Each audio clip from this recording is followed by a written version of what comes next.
പശ്ചിമേഷ്യൻ സംഘർഷങ്ങളുടെ പശ്ചാത്തലത്തിൽ റദ്ദാക്കിയ വിമാന സർവീസുകൾ പുനരാരംഭിക്കുകയാണ്. മിഡിൽ ഈസ്റ്റ് രാജ്യങ്ങളിലേക്ക് ഇന്ന് 58 സർവീസുകളാണ് പുനഃസ്ഥാപിച്ചത്. നാളെ മുതൽ പരമാവധി ഷെഡ്യൂളുകൾ പ്രകാരമുള്ള വിമാനങ്ങൾ ഉണ്ടാകുമെന്ന് ഇൻഡിഗോയും അറിയിച്ചു. വിവരങ്ങളുമായി YS അഭിനന്ദ് ദില്ലിയിൽ നിന്ന് ചേരുന്നുണ്ട്. അഭിനന്ദ്, ഈ പ്രതിസന്ധി രൂപപ്പെട്ടതിന് പിന്നാലെ വ്യോമമേഖല പൂർണ്ണമായി നിശ്ചലമാകുന്ന നിലയുണ്ടായിരുന്നു.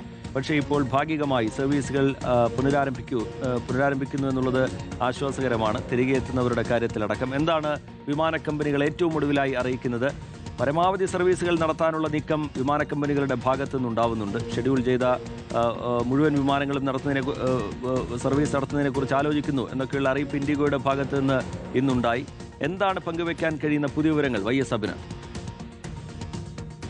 3 ദിവസത്തെ ഇടവേളയ്ക്ക് ശേഷമാണ് മിഡിൽ ഈസ്റ്റ് രാജ്യങ്ങളിലേക്ക് ഇത്രയധികം വിമാന സർവീസുകൾ ഉണ്ടായത്. കേന്ദ്ര വിദേശകാര്യ മന്ത്രാലയം ഗൾഫ് രാജ്യങ്ങളുമായി നടത്തിയ ചർച്ചയിൽ പ്രധാനമായും കുടുങ്ങിക്കിടക്കുന്ന ഇന്ത്യക്കാരെ നാട്ടിലെത്തിക്കണം എന്ന വിദേശകാര്യ മന്ത്രാലയം ഗൾഫ് രാജ്യങ്ങളോട് ആവശ്യപ്പെട്ടതിന് പിന്നാലെയാണ് ഇത്രയധികം വിമാന സർവീസുകൾ ഇന്ന് ഉണ്ടായത്. 57 വിമാന സർവീസുകളാണ് ഇന്ന് ഇന്ത്യയിലേക്ക് ഉണ്ടായത്. ഡൽഹിയിലും മുംബൈയിലുമൊക്കെ പ്രത്യേക സജ്ജീകരണങ്ങൾ ഏർപ്പെടുത്തിയിരുന്നു. കേന്ദ്ര വ്യോമയാന മന്ത്രാലയമാണ് ഇതിന് പൂർണ്ണമായിട്ടും നേതൃത്വം നൽകി ഇത്തരത്തിലേക്ക് ആളുകളെ എത്തിക്കുന്നത്. ദില്ലിയിലേക്ക് ആണ് ആദ്യ വിമാനം കഴിഞ്ഞ ദിവസം ഇറങ്ങിയിരുന്നു. ഇതിന് പിന്നാലെ ഇന്നും മലയാളികളടക്കം വിമാനത്തിലുണ്ടായിരുന്നു. ഒരുപാട് ആശ്വാസകരമായിട്ടുള്ള പ്രതികരണങ്ങളാണ് യാത്രക്കാരൊക്കെ നൽകുകയും ചെയ്തത്.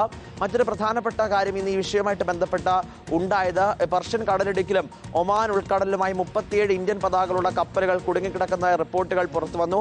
കപ്പലുകളിൽ ഏതാണ്ട് 1150 ഇന്ത്യൻ നാവികരുണ്ട്.